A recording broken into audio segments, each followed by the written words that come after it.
Bienvenue à la culture en action.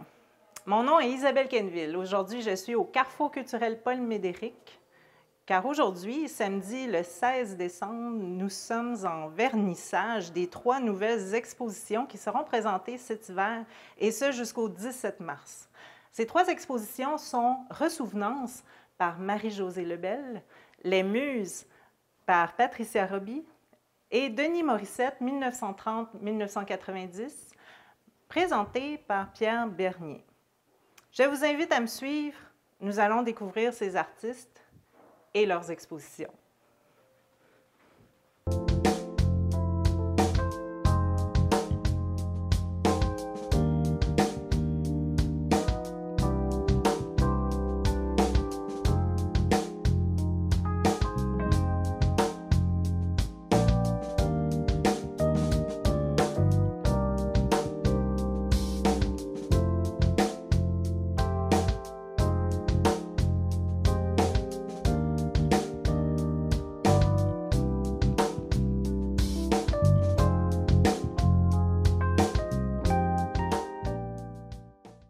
J'ai le bonheur d'être avec l'artiste Marie-Josée Lebel qui nous présente son exposition Ressouvenance.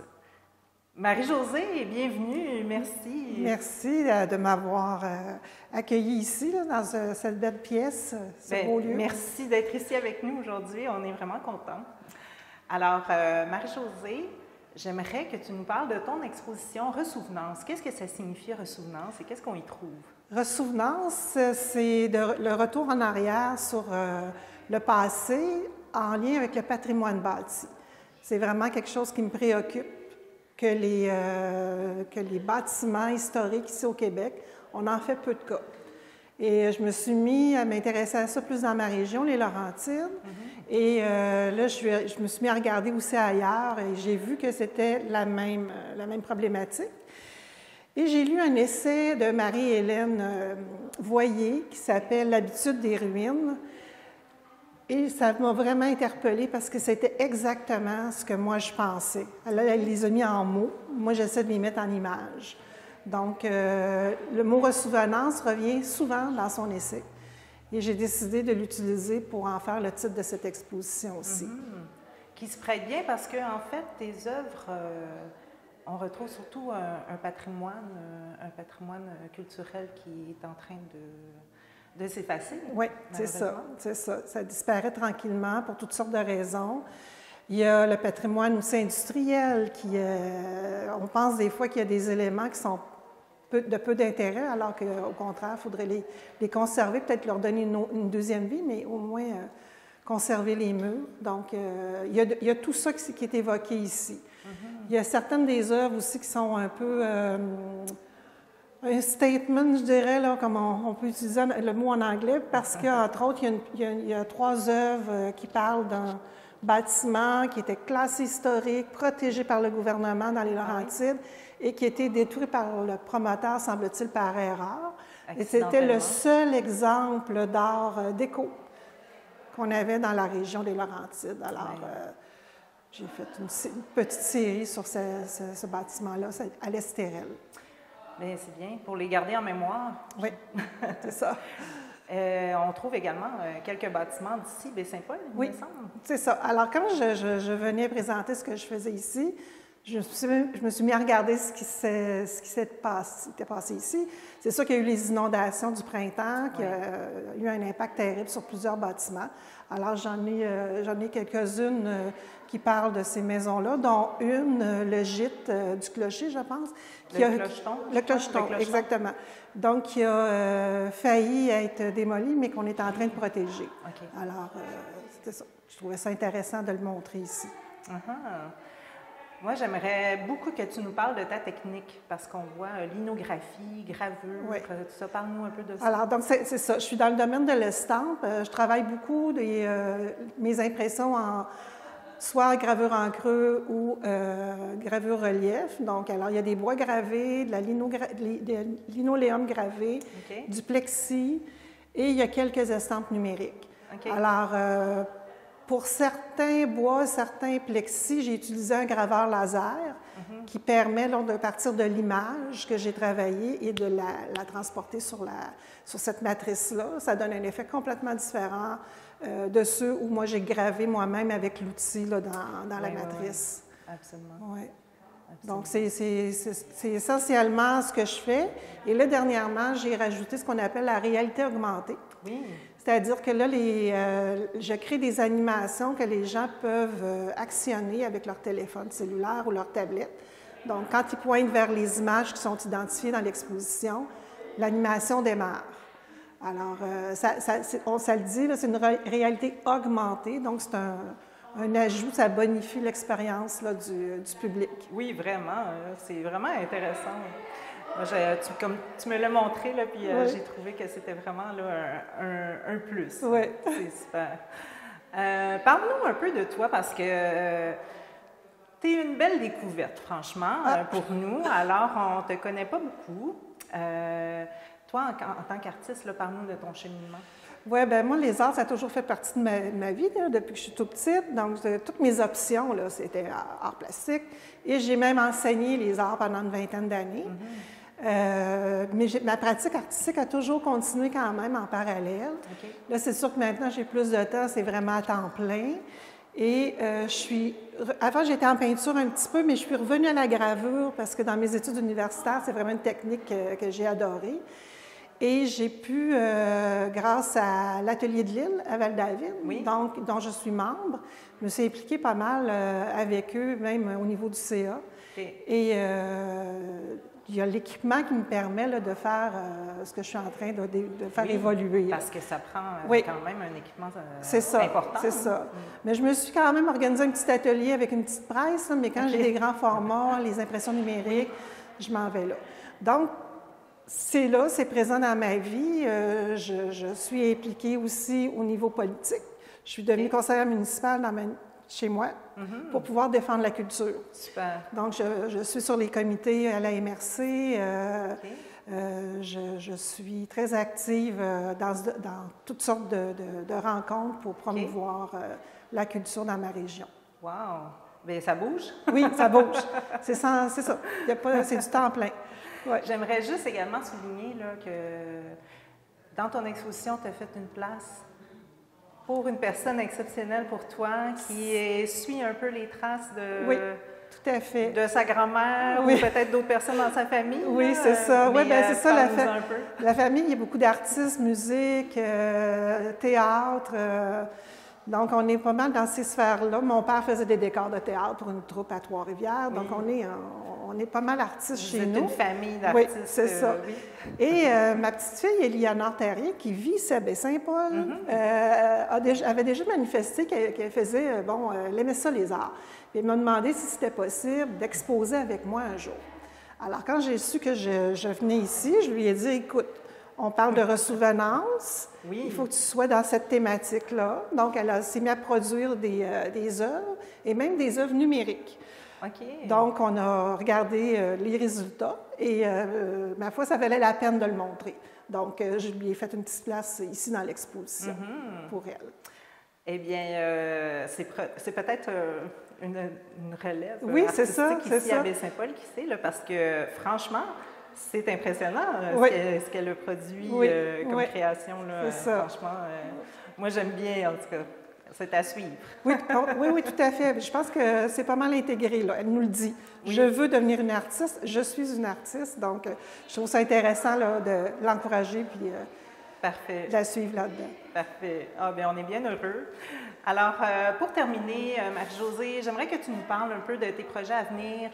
C'est sûr qu'il y a cette exposition ici au Carrefour culturel, donc je pense que tu es très heureuse d'exposer ici à Baie-Saint-Paul, mais j'imagine que là, tu es pas mal en demande aussi. Oui, bien, ça continue, c'est ça. Je m'en vais ensuite, c'est sûr, je retourne dans ma région, à la salle Alphonse Desjardins à Mont-Tremblant.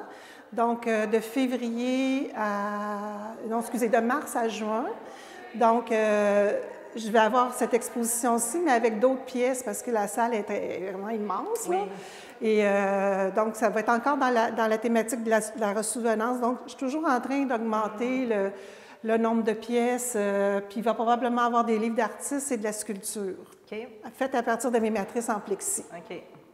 Donc, c'est ce qui s'en vient. Et puis, bon, comme tous les artistes, j'écris des demandes, je soumets mes dossiers, puis là, j'attends des réponses encore. Ben oui, Ouais, absolument. c'est ça. Absolument. Ouais. Eh bien, merci beaucoup d'être avec nous aujourd'hui. Ça m'a fait vraiment plaisir de te rencontrer. Bien, moi aussi, Donc, le plaisir est partagé. Merci. Le plaisir.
On en a parlé tout à l'heure avec Marie-Josée Lebel. Je vous présente sa petite fille, Éléonore Terrien. Bonjour, Éléonore. Bonjour. Alors, Éléonore, tu as ta place ici. C'est ta première exposition. Félicitations. Merci. Est-ce que tu es contente d'être ici au Carrefour culturel? Est-ce que tu es contente de faire une exposition? Oui, très. Oui. Alors, parle-nous un petit peu de... On voit différentes œuvres derrière toi. Est-ce que tu peux me décrire un peu qu'est-ce que tu utilises comme technique artistique, là? Est-ce que tu utilises l'acrylique? Est-ce que tu utilises d'autres choses pour faire tes œuvres? Ça dépend. Des fois, j'utilise souvent de l'acrylique, mais que je mélange avec de l'eau. Fait que ça fait un peu le même effet qu'avec de l'aquarelle, mais pas tout à fait. OK. Et puis là, ce que tu nous présentes, les œuvres qui sont là, qu'est-ce que ça représente? Ben, ça représente des blocs de béton qui tombent. OK. Parce que là, en fait, toi, tu fais partie de l'exposition de ta grand-mère, qui est Ressouvenance. Donc, de respecter ce thème-là dans les œuvres que tu as créées. Tu as créé ces œuvres-là pour cette exposition-là. Oui, parfait. Mais c'est vraiment beau. J'adore ce que tu fais. Hein? Franchement, là, en plus, il y a une belle continuité dans tes œuvres. C'est superbe. Quand est-ce que tu as commencé à créer, à peindre? Est-ce que tu fais autre chose aussi? Ça, je m'en rappelle pas, mais je dirais vers... Environ, là. Est-ce que tu as commencé? Environ un an. Ça fait à peu près 1 an là, que tu peins. Ouais. C'est ça. Est-ce que tu fais autre chose? Est-ce que tu dessines? Est-ce que tu fais du théâtre? J'aime beaucoup comme dessiner, puis des fois je fais des croquis, mais c'est des croquis qui restent des croquis. Fait que je ne fais pas d'autres choses qui leur ressemblent. OK. Tu te fais des petits brouillons comme ça de choses auxquelles tu penses, que tu imagines, tout ça. Puis peut-être qu'un jour, tu vas les développer. Qui sait? Là, ici, c'est ta première exposition, donc? Oui. Est-ce que tu aimerais en faire d'autres par après? Oui. Oui? Oui. Est-ce que tu souhaites être artiste dans ta vie? Oui. Plus tard? Continuer dans cette lignée-là? Oui. Parce que tu viens d'une lignée d'artistes, donc tu es la 4e dans ta famille. Et puis toi, tu vas poursuivre ça, tu vas dire, moi, j'y vais avec la famille, je suis artiste. Bien, bravo, et puis on espère qu'un jour, tu aies ta propre exposition ici au Carrefour culturel. En tout cas, ça va nous faire bien plaisir de t'accueillir. Merci. Félicitations, merci à toi.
Je suis avec Patricia Roby, une artiste de l'ancienne Lorette.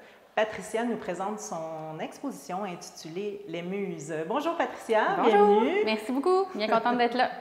Alors, les muses, est-ce que ce sont tes muses que tu nous présentes ou les muses de quelqu'un d'autre? Les miennes, évidemment. Oui. Donc, vous voyez peut-être derrière moi quelques muses, justement. J'aime beaucoup tout ce qui est mythologie grecque et je me cherchais un concept, en fait, pour venir exposer ici. Et quand je me suis mis à me poser la question, qu'est-ce qui m'inspire, quelles sont mes inspirations, on dirait que les muses, c'est arrivé comme naturellement pour moi. Bien, les muses, c'est une forme d'inspiration, puis c'est la mythologie grecque. Alors, j'ai pris les 9 muses de la mythologie grecque. Je me suis inspirée de leurs attributs. Chacune a un symbole, des objets, des éléments différents que j'ai voulu intégrer dans les œuvres. Et je me suis amusée à leur donner une petite touche moderne pour chacune. Il y en a qui ont des tatouages, des perçages, oui. des iPhones, là. Je ne sais pas si vous le voyez. Ah, mais oui. Puis, donc, un peu pour montrer que, comme si les muses étaient intemporelles, finalement. Donc, ça fait partie de la moitié, si on veut, de mon concept. Puis, l'autre moitié, parce que j'ai d'autres œuvres que des muses, bien, c'est des femmes. Pour moi, une muse, c'est aussi une femme inspirante. Oui. Donc, le reste de l'exposition, c'est un peu ce que ça veut représenter. Voilà. Oui, parce que, en fait, les muses, c'est pas seulement des personnes célèbres. Ça peut être des personnes qui sont juste alentour de nous. Exactement. J'aimerais que tu nous parles de la technique que tu utilises pour tes œuvres, parce que c'est particulier aussi.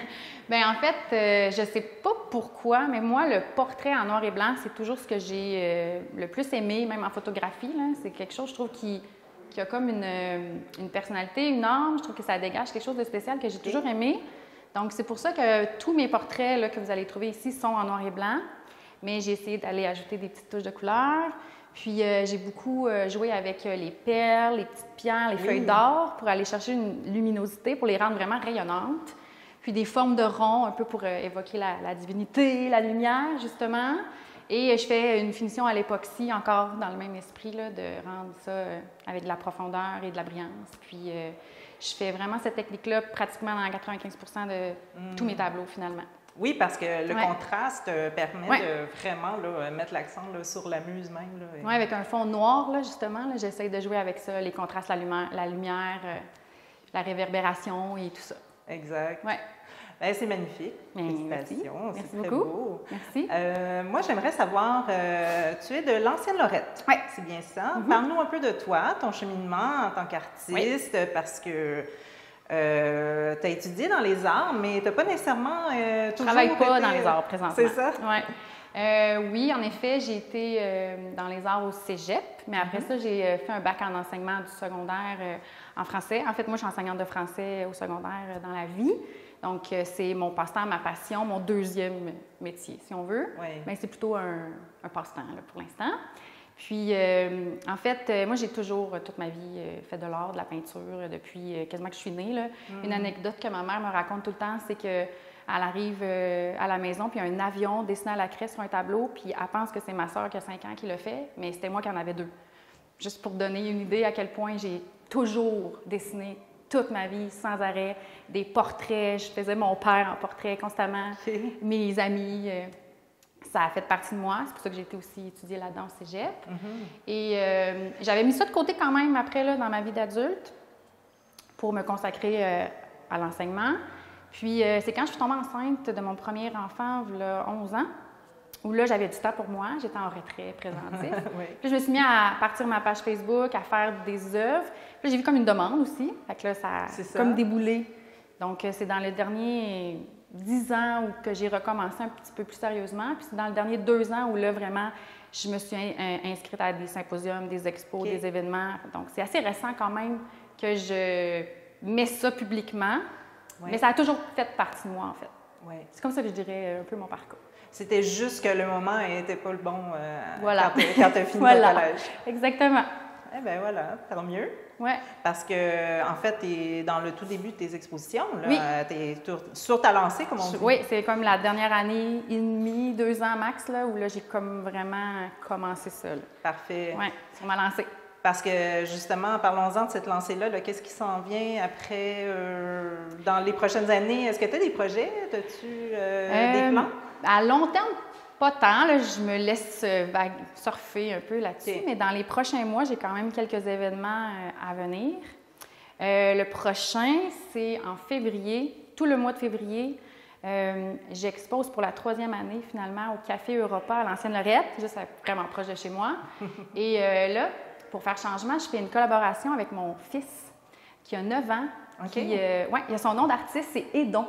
Et son vrai nom, c'est Édouard Hudon, qui a décidé de se créer un nom d'artiste. Il voulait faire comme maman, finalement. Oui. Et on a un concept de cœur pour la Saint-Valentin. Donc là, lui, il fait des cœurs hyper colorés, un peu plus naïfs. Moi, j'essaie d'arriver avec mon style noir et blanc, feuille d'or. Donc, pour faire des cœurs un peu plus proches de mon style à moi. Fait qu'on va avoir chacun notre mur, finalement. Fait que ça, c'est pour le mois de février à venir. Le mois de mai et le mois de juin, je fais le mur des artistes.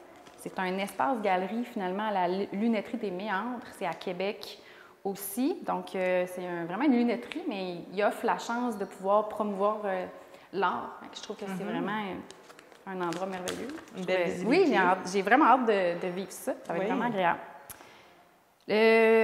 Pour la 2e année consécutive, à Cap-Rouge, qui est encore proche de chez moi, là, à Cap-Rouge, il y a le symposium qui s'appelle Découvreur, qui est vraiment, vraiment un symposium incroyable. Là.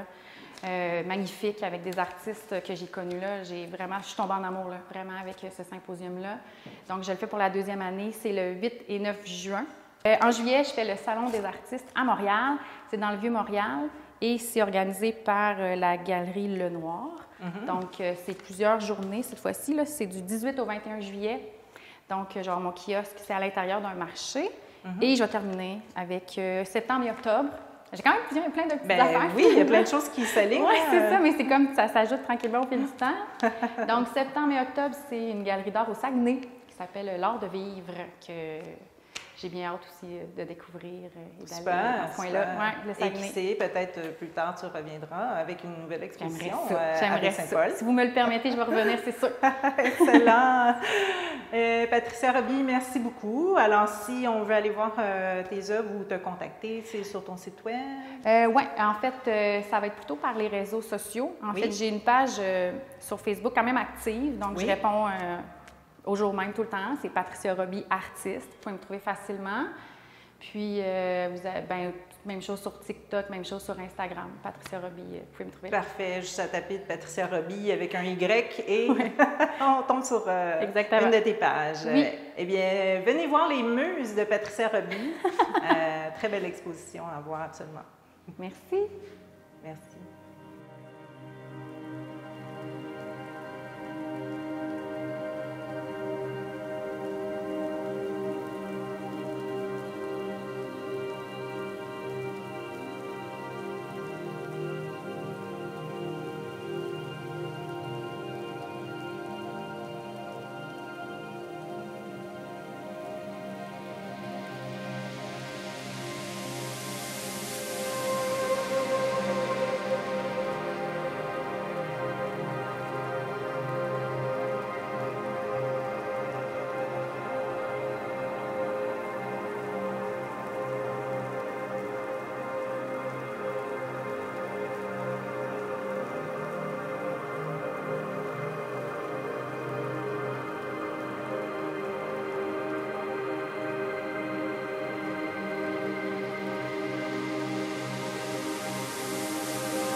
Je suis avec Pierre Bernier, artiste multidisciplinaire lui-même, ce qui nous présente aujourd'hui dans son exposition Denis Morissette 1930-1990. Ce ne sont pas ses œuvres, ce sont les œuvres de son grand complice Denis Morissette. Bonjour, Monsieur Bernier. Bonjour. Comment allez-vous? Très bien. Vous êtes très heureux parce que vous avez travaillé très fort. Hein? De vous accueillir dans son univers. Oui. Denis Morissette, en fait, c'était quelqu'un que vous connaissiez, avec lequel vous étiez très proche, comme un complice. Oui. Bien, il faut dire que Denis tenait salon comme il y a 100 ans. Tous les mardis soirs, Denis recevait dans son grand loft, qui était à peu près 2 fois plus grand que votre salle ici, Okay. Et il demandait aux gens d'apporter leur bouteille de vin. En fin de compte, leur boire. Oui. Et c'était la place là, de discussion, autant sur les arts que sur la politique. Il y avait des artistes, mais aussi des chirurgiens, des avocats. Un peu tout le monde. Exactement ce qui faisait du bouche-à-oreille, qui faisait qu'on se ramassait chez Morissette les mardis à Denis. C'est comme ça que j'ai été invité. J'ai rencontré Denis et ça a vraiment cliqué tous les deux. Et on a commencé, bien, il me demandait, parce que moi, comme j'étais mime, d'être modèle. Alors, j'ai commencé à être modèle. Après, il y avait besoin d'aide, monter une exposition. Bien, je monte une exposition. Et comme ça, il est arrivé que je me suis occupé de ses œuvres. On a fait des expositions de fous, parce que Denis trouvait toujours des endroits hors du commun, les voûtes Boswell, les restaurants. Okay. Il a même fait rue Saint-Paul. Il avait convaincu tous les commerces de rue Saint-Paul de mettre des œuvres. Même chez quelqu'un qui a cogné parce qu'il y avait une fenêtre sur la rue, il dit « Peux-tu mettre un tableau dans votre fenêtre? » Il était tellement connu dans le quartier qu'on avait accepté. Et ça a terminé avec le fameux Mobilier international de Québec qui fermait. Et le propriétaire, un ami de Denis, dit « Veux-tu faire une exposition là? » Sur 4 étages, incluant le sous-sol, 5 niveaux, 400 tableaux, des dessins, des sculptures, etc. Et il est décédé 1 mois après. Alors, c'était comme une exposition rétrospective 30 jours avant qu'il décède. Mais oui, absolument. Il a produit énormément d'œuvres de son vécu. Oui, tout à fait. Et très éclectique. Il essaye beaucoup de techniques. Naturellement, Denis est le fils de Gérard Morissette. Alors, les personnes qui connaissent l'histoire de l'art au Québec connaissent très bien Gérard Morissette. Alors, Denis est le bébé de la famille. Alors, il côtoie les amis de son père, Jean-Paul Lemieux, Alfred Pellan, Jean-Philippe Dallaire, Omer Parent, tous des artistes importants de cette époque-là. Alors, c'est évident que Denis, déjà à l'âge de 10 ans, il se dit « Moi, je veux être peintre ». OK. Alors, c'est pour ça qu'il y a des influences de Pellan, de tous les peintres que je viens de nommer, mais plus ça va aller, plus il va arriver avec sa technique à lui. Et c'est ça qu'on voit, parce que j'ai fait l'exposition dans le sens horaire. Alors, c'est plus premières œuvres, et plus on avance dans le temps. Et on voit à la fin, comme il sait qu'il est diabétique, il ne se donne pas de chance, alors on se retrouve avec des tableaux un petit peu plus noirs, un petit peu plus agressifs. Oui, mais on voit vraiment dans l'exposition que vous nous présentez aujourd'hui l'évolution de son art, de sa technique. C'est vrai que c'est assez flagrant. Donc, les toiles que vous présentez ici, dans cette exposition-ci, c'est de quelle année à quelle année environ? C'est quelle période? Ça part de 55 à 89. OK. Oui.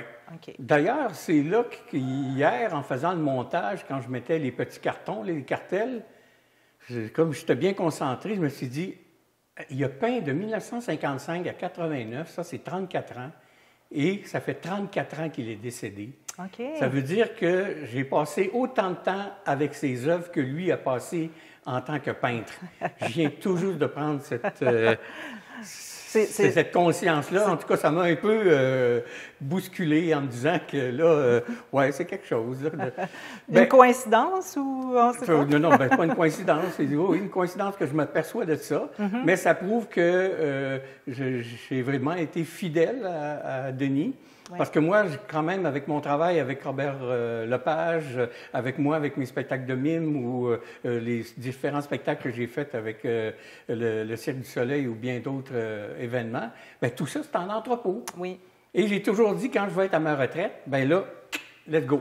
on met Denis Morisset, Absolument. on en fait parler. Vous pouvez aller voir une page Wikipédia. Alors, c'est ça. Donc, j'essaie de le mettre en valeur maintenant. Ben oui, parce que ce que vous présentez ici, c'est seulement une partie de votre collection. Oui, En tout à fait, fait. vous en avez énormément, puis ça prend quand même de l'espace là, Oui.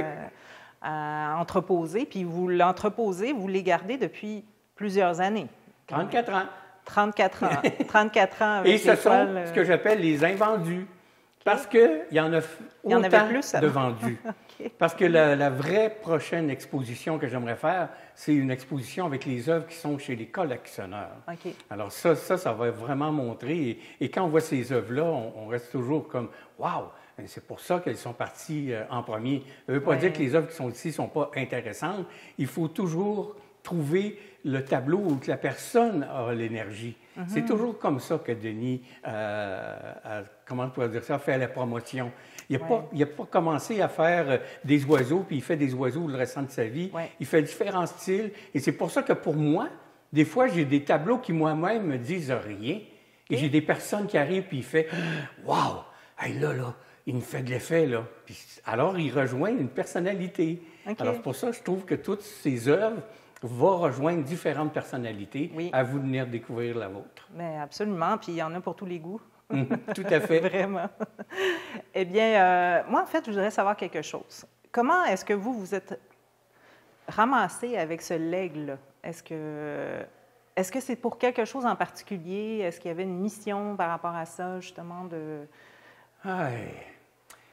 Il faut revenir, je vais revenir à l'âge de 12 ans où je reçois mes premiers carnets de chèques. Les premiers chèques que j'ai faits dans ma vie, c'est pour les Time Life, les livres, Picasso et son temps, Michel-Ange et son temps, etc. Je les ai toutes encore. On avait 30 jours pour les... mon père, il nous disait tout le temps, tu l'as lu en une semaine, tu peux le retourner. Oui. Ah non, moi, je voulais garder. J'ai toujours été fasciné par les peintres, et je ne sais pas pourquoi, par la peinture, l'art visuel. Je ne suis pas capable d'expliquer. Pendant qu'à 14 ans, mes amis allaient jouer au baseball, ben moi, je sautais sur mon vélo, j'allais au Musée du Québec. Puis ensuite, j'allais dans les galeries, puis j'étais tout le temps surpris de voir que même quand je mettais mon vélo en face de la galerie, j'ai toujours été reçu les bras ouverts par les galéristes. Ils voyaient mon intérêt, ils m'expliquaient tel peintre, tout ça. Alors, j'ai toujours eu une fascination. Et comme je vous disais, un mardi à Denis, je découvre un peintre, je m'en fais un ami. Ouais. Et déjà, j'ai acheté un premier tableau, un deuxième tableau. Alors, ils voyaient que j'étais intéressé, à son art, OK. que j'en prenais soin. Et que je l'encourageais parce qu'il y avait des problèmes à payer son grand loft. Alors là, je disais, bon, ben un autre tableau. Puis vers la fin de sa vie, je lui donnais plus d'argent. Le dernier tableau que j'ai acheté pour 2500 ça a été 2500 d'épicerie. Moi, j'avais mon petit papier, 2500, moins 20, moins 30, moins... Oui. Ça a pris un an d'épicerie pour être sûr que là, cet argent-là allait pour qu'il se nourrisse. Ben oui, absolument. Parce qu'être artiste seulement de vivre de son art, c'est difficile. Hein? Oui. Parce que vous êtes artiste multidisciplinaire. Donc, vous ne touchez pas à la peinture, que vous dites. J'ai fait du dessin. OK. Mais moi, c'est dans le mouvement. Alors, avec la couleur, c'est beaucoup plus difficile, là, à moins de faire du Pollock. Mais non, moi, j'ai fait beaucoup de dessins. Moi, je travaille avec le graphite parce que le fusain, il s'effrite. Alors, moi, il faut que j'aille quelque chose qui résiste. Alors, c'est pour ça que je travaille avec le graphite. OK. Mais disons que je n'ai pas le temps de mettre du temps sur ça. J'ai ça en filière, mais c'est pas... je trouve que le travail de Denis vaut vraiment la peine d'être connu, apprécié. Un autre point en commun que j'avais avec Denis n'a jamais eu d'automobile, ni même de permis de conduire. OK. C'est pour ça qu'aujourd'hui, je suis venu en vélo, parce que quand Denis a fait son exposition en 1971, il est arrivé en vélo de livraison et il a proposé un projet qu'on laisse des vélos à libre service dans le Vieux-Québec. OK. 1971. Ah, c'était en avance? C'est bien ça? avant Oui. le Bixi. Alors, Denis et moi, on avait aussi ce point-là en OK. commun vis-à-vis le respect de l'environnement et de se garder en santé en se déplaçant. Oui, absolument. Bien, merci, M. Bernier. C'est vraiment une belle exposition, puis je pense que ça vaut vraiment la peine d'être vu parce que on voit un peu, on arrive un peu à suivre un peu toute l'émotion là, que Denis Morissette avait envie de nous léguer, là, de nous faire de nous faire vivre à travers ces tableaux, là, parce que dans votre exposition, là, comme vous dites, on passe à travers le temps de sa vie et c'est vraiment ce qui est intéressant. Alors, et je peux aussi inviter les gens, pendant l'exposition, au 4e étage, au-dessus du Mousse Café, j'ai aussi un local où j'ai des œuvres plus petites, des encres, des gravures, et aussi son chevalet, et beaucoup de documentation où on peut entendre une entrevue que je fais jouer en boucle, où on entend sa voix grave, que lorsqu'il disait tout le temps « Nom de Dieu ». Alors, c'était son expression. Alors, salut Denis. Oui, alors pour l'avenir, en fait, vous aimeriez peut-être continuer avec d'autres expositions, c'est ça, là, parce que là, c'est peut-être la première ou... C'est la première qui peut devenir itinérante. Oui. Merci au Carrefour culturel Paul Médéric et la ville de Baie-Saint-Paul. Vous nous donnez l'occasion de pouvoir montrer à d'autres endroits à quoi ressemble une exposition de Denis Morisset. Alors, ça peut devenir une exposition itinérante. Et comme Denis est né en 1930, j'espère pouvoir, pour son 100e anniversaire de naissance en 2030, faire la grosse exposition des collections particulières. C'est-à-dire pas ces tableaux-là, mais bien les tableaux qui sont chez les collectionneurs actuellement. Et tous les collectionneurs m'ont dit qu'ils sont prêts à prêter leurs tableaux. Alors, c'est à suivre. Excellent. Merci beaucoup d'être avec nous et merci de nous en avoir parlé. Ça fait plaisir.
J'ai été très heureuse de vous faire découvrir ces 3 belles expositions qui, je le pense, valent le détour pour une petite visite.